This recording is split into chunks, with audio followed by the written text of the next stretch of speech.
This morning, I'm going to delve into a book that Mathew wrote and published anonymously in October of 1855.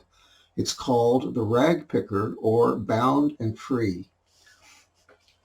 Um, Now, there's so much history here, and it's so deep that my task is, first off, just from memory, because I'm not using notes. I don't want to leave out anything important, but I can't go off into too many side branches, so I'm going to try to strike a balance. This is The Rag Picker, or Bound and Free, again, published anonymously by Mathew in 1855. And it's very rare. You can't find a copy of this anywhere, but you can probably get it online, I think, at the Hathi Trust. I think they have it. If you have an affiliation with an institution, you can download the whole thing. Otherwise, you have to do what I did, which is to download one page at a time, which is, I think, 431 pages, and then stitch them together in a free PDF program. You know, where there's a will, there's a way. So this is The Rag Picker. It so happens that there is a dedication, anonymous, but it's to Mathew's sister, Elizabeth, who figures prominently in the Whittier legacy. And I'm going to read that to you. This gives you some idea of the respect that Mathew had for his little sister, Elizabeth. To my sister, the firm and unwavering friend of oppressed humanity and of the poor, the unfortunate, and the erring everywhere, this volume is affectionately dedicated by its author. Now, this came out, as I said, in October of 1855, and very quickly, William Lloyd Garrison reviewed it in the Liberator. I'm looking for where I've hopefully printed it out. Here it is. This is the review that he wrote. Now, I'm assuming this is Garrison. It could be that somebody else working for the paper, for Garrison's paper, wrote this review. But it reads, The Rag Picker, or Bound and Free, New York, Mason and Brothers, 28 Park Row, 1855. And it says 431 pages, excuse me. We have read this work, which claims to be, quote, a record of facts by an eye and ear witness with thrilling interest at a single sitting. Remember, this is 431 pages. You're talking all day and then some, probably. Huh? It deserves to be placed in the same category with Uncle Tom's Cabin. This is presumably William Lloyd Garrison saying this, though not so exclusively devoted to delineations of the slave system at the South. What higher panegyric can we bestow upon it? And then he reads the dedication. Its dedication is as follows: to my sister, the firm and unwavering friend of oppressed humanity and of the poor, the unfortunate, and the erring everywhere. Who is this sister, and who is the author? Each one is left to guess. We know not. Now, that's very strange. If this is William Lloyd Garrison writing, he knows the Whittier family well, all of them, including Elizabeth. Now he quotes from the preface, the conclusion of the preface, in the humble hope that good may result from this effort, that the unfortunate may find a word of consolation within its pages, and that it may serve in some measure to urge the friends of freedom and reform to more earnest and constant endeavors for the improvement and weal of suffering humanity among us, the work is submitted in trust and goodwill by the author. And then the reviewer continues, we can add nothing more this week except to express the hope that it will be circulated and read until the last victim of intemperance is rescued and the last slave in our land set free. The extract from it on our last page, The Escape for Liberty, will whet the appetite of the reader, for all that remains. So there's an extensive excerpt on the last page, and that's the October 12, 1855 edition of the Liberator, if you want to look that up. And then the following week, I believe, there was another extended excerpt. Now, I mean, even if William Lloyd Garrison didn't write that, he published it in his paper. Presumably, he wrote it. So there's two options if he wrote that. The first one is that Mathew submitted it anonymously and didn't even, or sent it to the paper and didn't even tell Garrison that he had written it, which is possible because Matthew kept a very low profile and avoided, recognition at all costs. The second is that William Lloyd Garrison was lying to protect his identity, which is also quite possible because people who were working actively for abolition, they had to go undercover. It was very dangerous. So he didn't dare put Matthew's life at risk and Elizabeth's for that matter, by identifying him. So he would have had to lie. So that's the situation with that. And if you look this book, you will find it strangely attributed to an author named George P. Burnham. Now, I mentioned George P. Burnham very recently, I think in my last entry. He was one of the two crooks who tricked Matthew, as I gather, into signing a bogus contract, signing over his entire portfolio to them, which they then proceeded to publish piecemeal over the next 2-3 years, taking all the royalties and the credit because they signed their names to him. So George Burnham either used his name or he used the pseudonym The Young'un. But I discussed all that before. George Burnham did not write The Rag Picker. Okay, George Burnham was a crook. I imagine that he was a racist. But what happened was, I think Matthew had written an anonymous review trashing George Burnham's knockoff of Matthew's own work. George Burnham had written a book about raising chickens, a particular type of chicken, and because Matthew had written about that before. It's very convoluted. The gist is that Matthew would expose scams, but George Burnham would do them and brag on them. Exact opposite, even though it looked the same, see? But George Burnham was a con artist, and he would actually pull the con that he wrote about, as opposed to exposing them and warning other people about them, which is what Matthew was doing. So Matthew, trashed this imitation that George Burnham did about a scam that he had actually pulled off. And Burnham, to get revenge, somehow he knew that Matthew had written this book or suspected it. So he got his name associated with it. He did that 2 months after it came out. And I've got that here. The first he did that was December 6th. He took out an advertisement in the Boston Herald. This is from my sequel. Under the name of his newly purchased book-selling company, Burnham, Fetterhan and Company. Now, Fetterhan and Company used to be kind of like Publishers Clearinghouse. Apparently, he bought it. Apparently, he must have been wealthy. Either he inherited or he got a lot of money from his scams. He literally bought a book publishing company that used to be like a clearinghouse, apparently with the sole intention of claiming this book, okay? Because he advertises it as part of his inventory. And then the Boston True Flag picked that up in the December 22nd, 1855 edition and had this to say, quote, "The Rag Picker, the mystery enshrouding the authorship of this anti-slavery novel from the press of the Mason brothers has been at length cleared up, and George P. Burnham, Esquire, is announced as the author. The volume in question is worthy, quote, a local habitation and a name. The story is interesting and graphically told." Then I think there was one more paper that came out with an ad, and then that was it. That's the last we heard of it. So the reason that Burnham's name is associated with this thing is that somebody did a quick biographical sketch of Burnham, found this information, assumed that it was true, and included it in the biographical sketch. We're talking the late 1890s or something.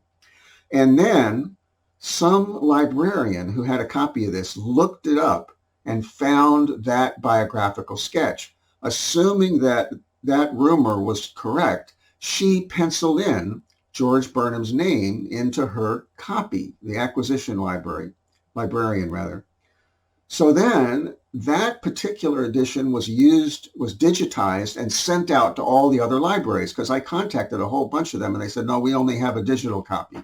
Well, they all got this man's digital copy.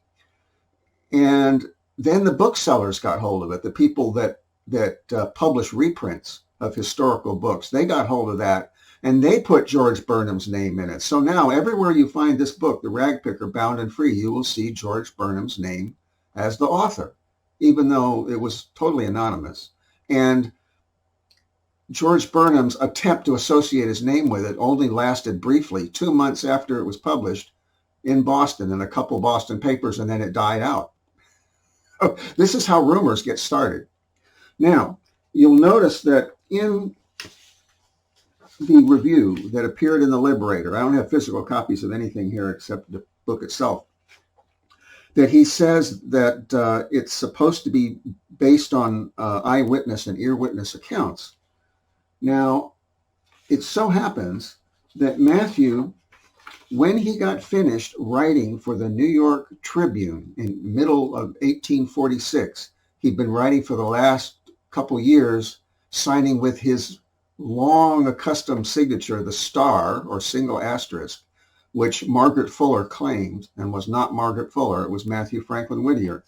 When he got done with that, Margaret Fuller was sent overseas to be the European correspondent. And Mathew also left the paper and went to the New Orleans Daily Delta, where he worked as the reporter for the police blotter, for the police office.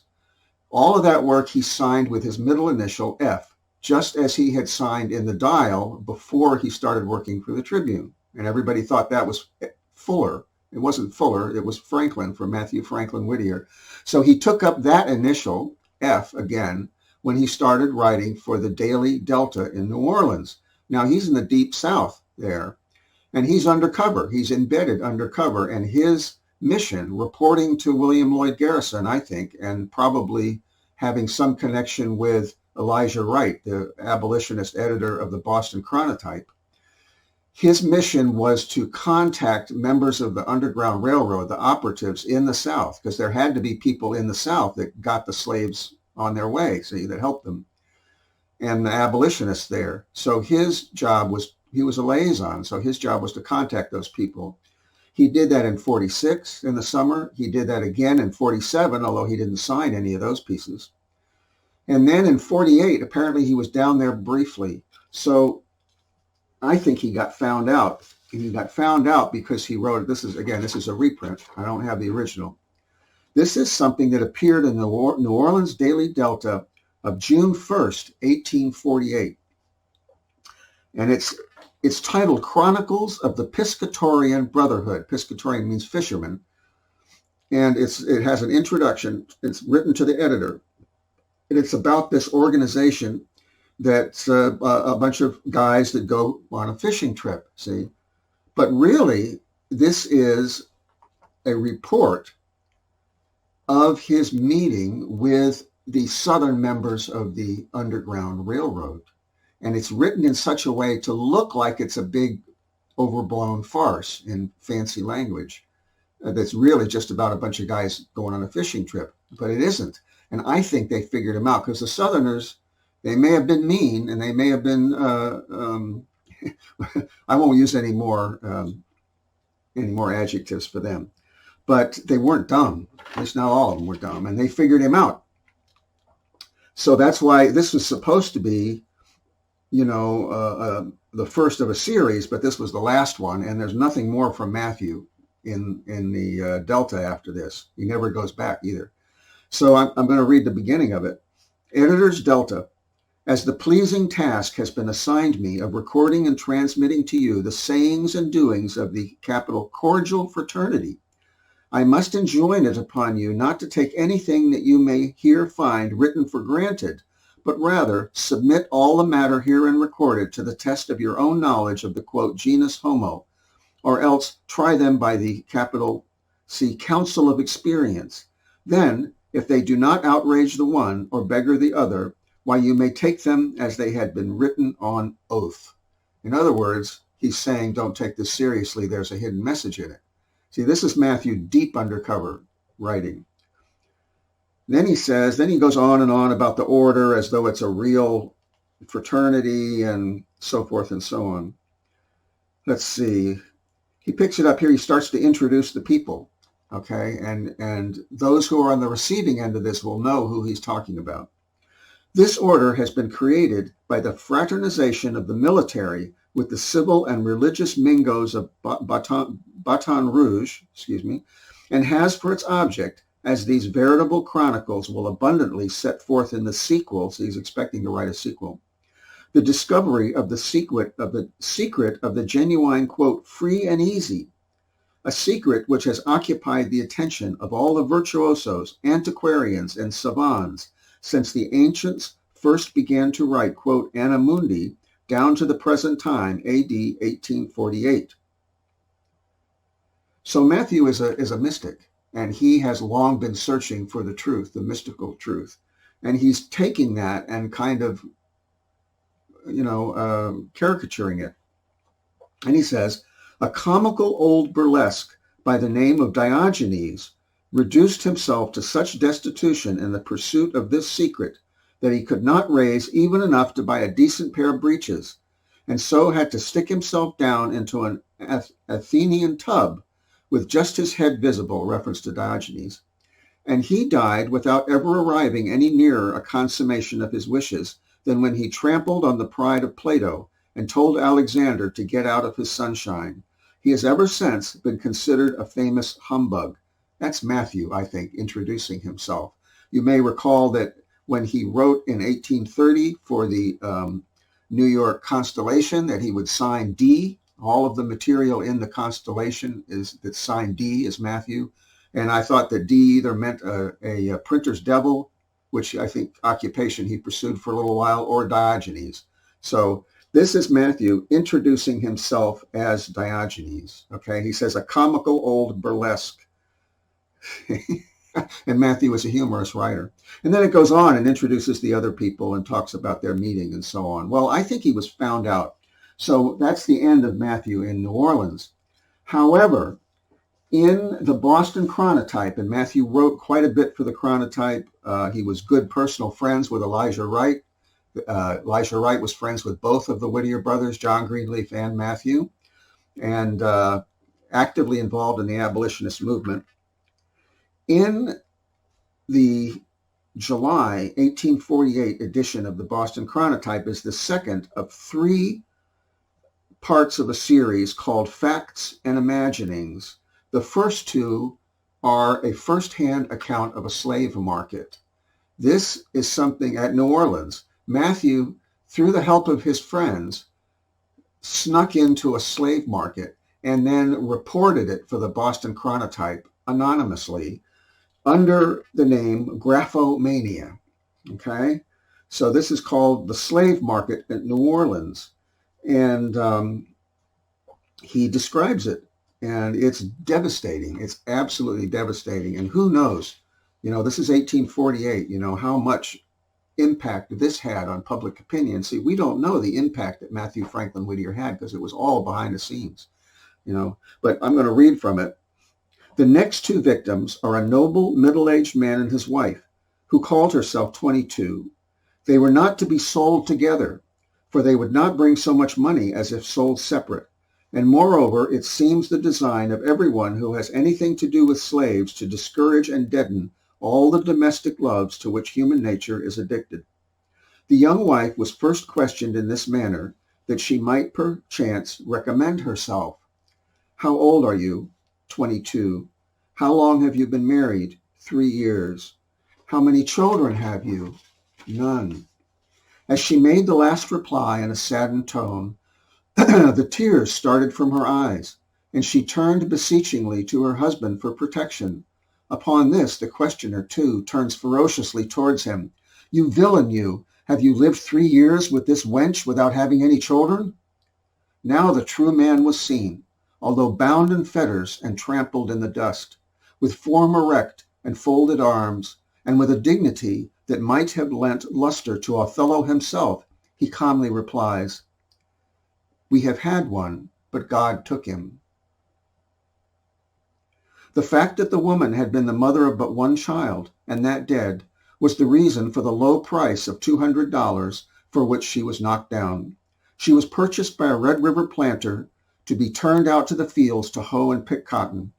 The husband was afterward sold for $750 To be sent into the swamps of Tennessee as a woodchopper, the two were separated, never more to meet in this world.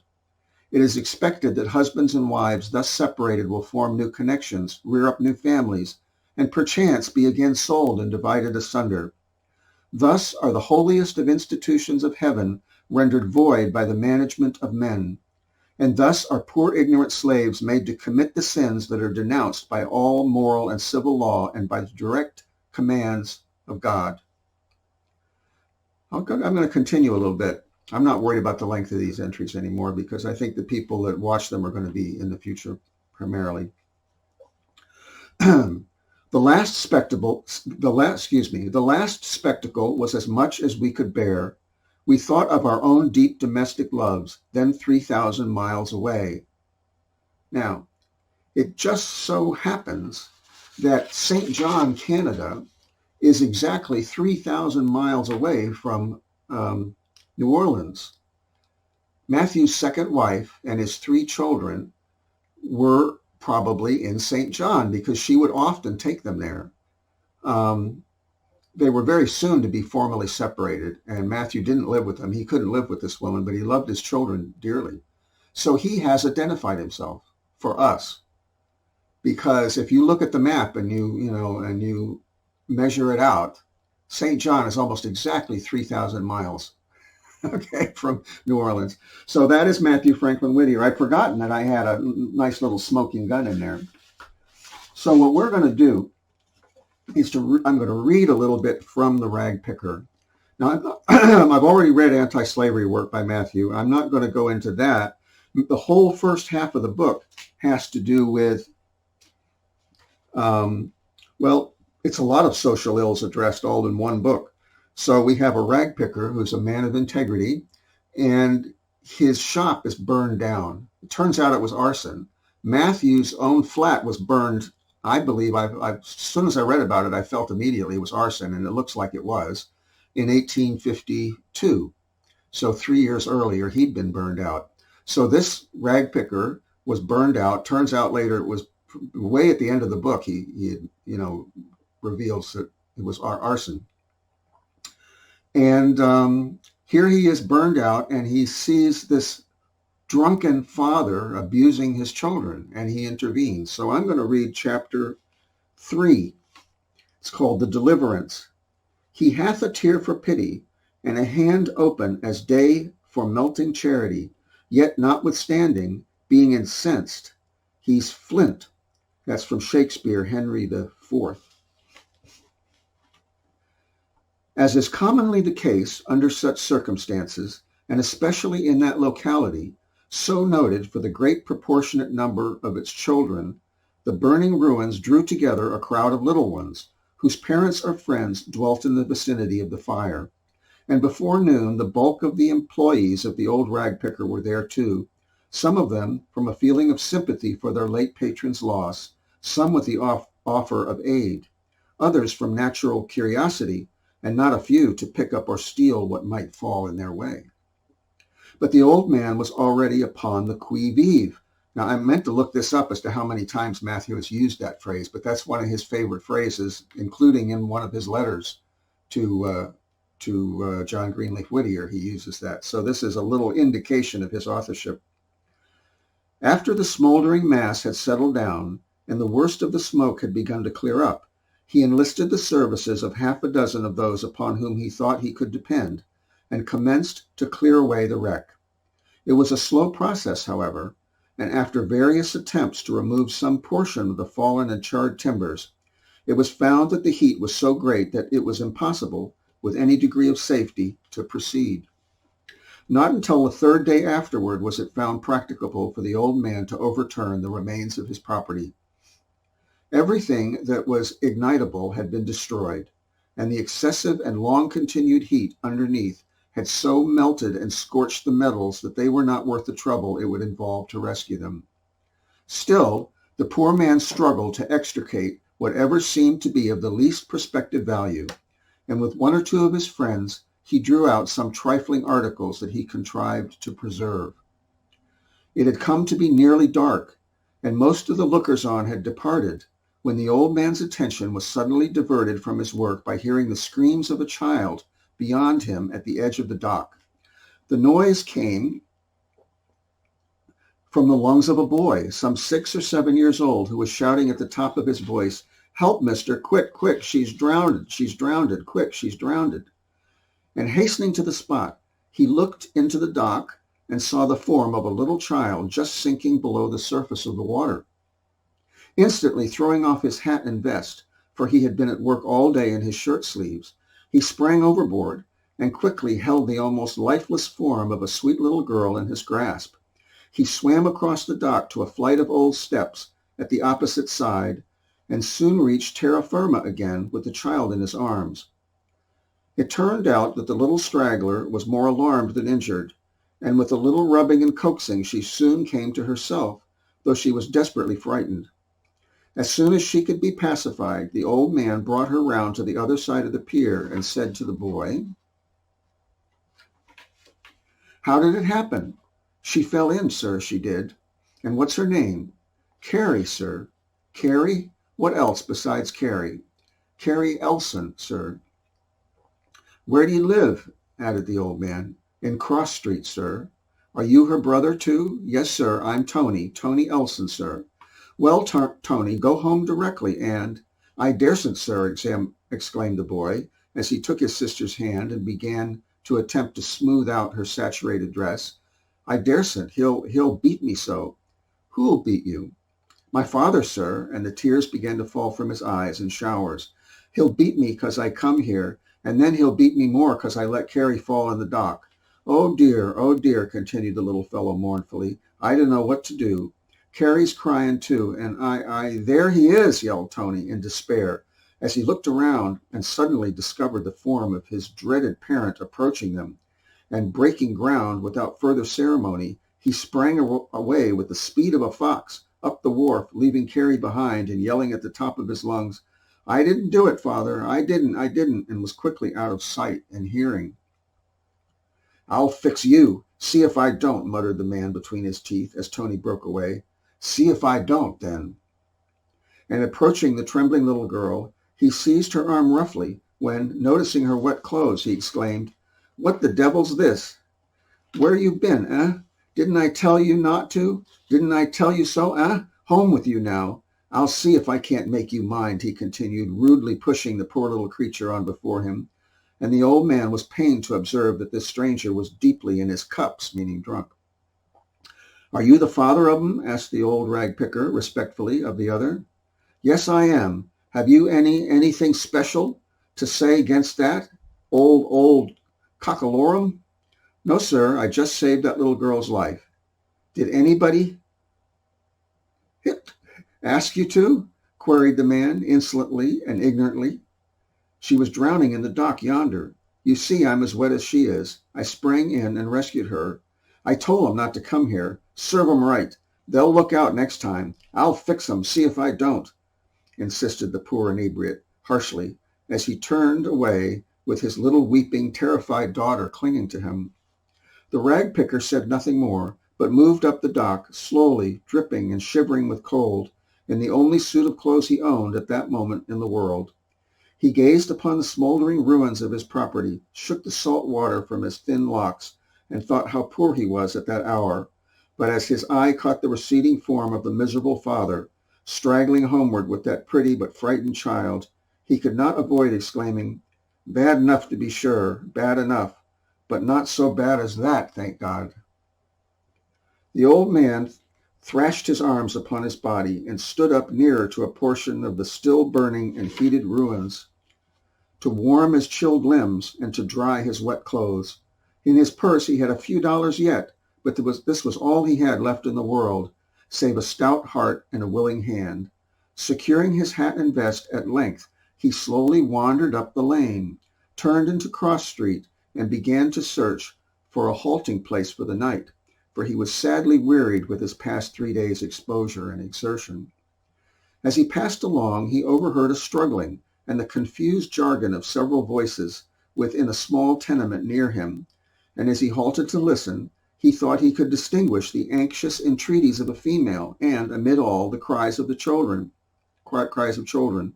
Then he heard imprecations and threats and harsh blows, and then a fall and shrieks of terror. The little boy who had accompanied the child to the dock very well knew his father's disposition, and when he fled from the scene that had come so near proving fatal to his sister, he feared to venture home, for he also knew what would succeed his arrival there if his father were present. So, like the experienced general, who deemed the better part of valor to be discretion, he made a wide circuit in returning to the house, in the hope that, by such a delay, he would dodge his fractious parent, who did not pass much of his leisure in the companionship of his family. But Tony committed an error in his reckoning, for when he did arrive, his father was in waiting for him. Lost to all parental feeling long since, he tarried for no explanation, but at once commenced a terrible chastisement upon the little fellow, in the performance of which he was zealously engaged as the old rag-picker came up. A woman's voice was heard in the midst of the melee, beseeching the inebriate to spare poor Tony, but evidently to no good purpose.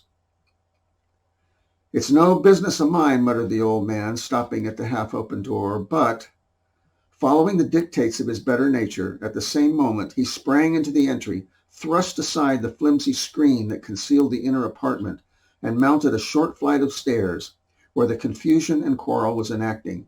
He seized the raving belligerent in his stout arms, just as he was in the act of dealing poor Tony a furious blow with his clenched hand, and before the offender had time to know how the act was accomplished, he found himself upon the sidewalk. "Who are you?" demanded the infuriated father, turning fiercely upon his assailant. The light from the street lamp shone full in the rag-picker's face, and the panic-stricken parent instantly recognized the person who had lately saved his daughter from drowning. The old man only replied to his query in his usually laconic manner by asking, "Are you a father?" But the peculiar emphasis of this question, the firm and unflinching bearing of the stranger, and the evidence which the erratic man had already experienced of his personal strength, had the effect of cowering him for an instant, and as they stood there, a watchman came up leisurely. He stopped, looked at the excited offender, whom he evidently knew, and said, "What now, Harry?" The old man briefly explained the scene that had just passed within doors, at which the night guardian smiled and added, "This is the old story. You'll have your hands full, my friend, if you try to stop this sort of thing here. Come, Harry, come along with me and cool off." And with this brief remark, uttered in a careless tone, the city officer drew the man away and left the rag-picker upon the sidewalk, alone, to his reflections. Once again, this is an excellent book, beautifully written. It's, and by William Lloyd Garrison's estimation, it ranks right up there with Uncle Tom's Cabin. But Matthew never came out and claimed the authorship of this book. In fact, he still didn't come out when the man who had stolen his entire portfolio tried to attach his name to it. And that has come down in history as the author of this book. Well, if anybody looks into George Burnham and then anybody reads that book, it's obvious that, and if they look into the history, which can be done just as easily as I did it, you can look into it yourself, get into the old newspapers, use the search function, find those advertisements, and you'll see that it's impossible. Now, I tried to correct that. I actually wrote to a number of librarians and tried to initiate the process of correcting that. And they won't have anything to do with it. They're scared stiff to change the status quo. Oh my God, anybody should try to change the status quo. Even though this is the most blatantly obvious example, okay? You still can't get it changed. However, I did write to one bookseller, and I convinced him. I can't remember. There was two of them I wrote to, and one of them said, "Well, I'll just stop selling it." So they pulled it off the market. That was what they did. They didn't, it's just bizarre how entrenched the status quo is, even when it's an obvious mistake, and an obvious scam. So when it comes to something like Edgar Allan Poe's claim to the Raven, or Charles Dickens' claim to A Christmas Carol, you can imagine how difficult it's going to be to dislodge those things. But if it can be done by a human being and possibly by higher entities helping a human being, I'm going to do it. So we'll see. Again, my article in Real Paranormal Magazine, the second edition, is coming out the end of this month or very early next month, February or March. And it will have a lengthy article chock full of evidence that Charles Dickens did not write A Christmas Carol and that Mathew and Abby Whittier were almost certainly the real and original authors. So look for that. Again, after it's published, maybe I'll wait a month or so and then I'll post it in Academia EDU where I have my papers there. So anyone who's interested will get a chance to read that as well. Then the next one for the next edition is going to deal with Edgar Allan Poe and the Raven, and I can make an even stronger case for that one. So anyone who did watch, thank you for watching. And if you are some point in the future after I'm long gone in the little museum that I hope is someday made and built for Mathew and Abby's legacy, I hope you also have enjoyed it, because what I envision is there'll be a little room there you can go in and you can watch some of these yourself. So hopefully somebody will enjoy that as well. So how many of these I'm going to do, I don't know. I still have in mind to go to the cemetery at some point and sit in front of, show you some of the graves that relate to Mathew's life and maybe read little bits and pieces of things that relate to those people. I have a letter that Mathew, I don't physically have it, I have a copy of a letter that Mathew wrote to his son, Charles, and some other things that relate to his second wife, Jane Vaughn. And I may read a little short snippet of something in front of the grave, but right now it's snow all over the place there at the graves, and I'd like to wait till at least the ground is bare and it's more comfortable to kind of squat down or sit down in front of them and read something. So that may be a little while. There's other books to share. There's one in particular I may share that's a children's book written by Mathew, published in 1863 under his own initials. So there's no question whatsoever that that was Mathew Franklin Whittier's work. I checked into it. There's no other contenders, and it's absolutely right down the line Mathew's style. So that we know is Mathew's book. And even though it's written for boys, I can't quite explain it. It's an adult novel that's written in language that boys can understand about a situation that a boy could relate to. But basically, he doesn't talk down to them at all. Well, I see I'm at 37, 38 minutes. That's plenty for one of these. So thank you again for watching.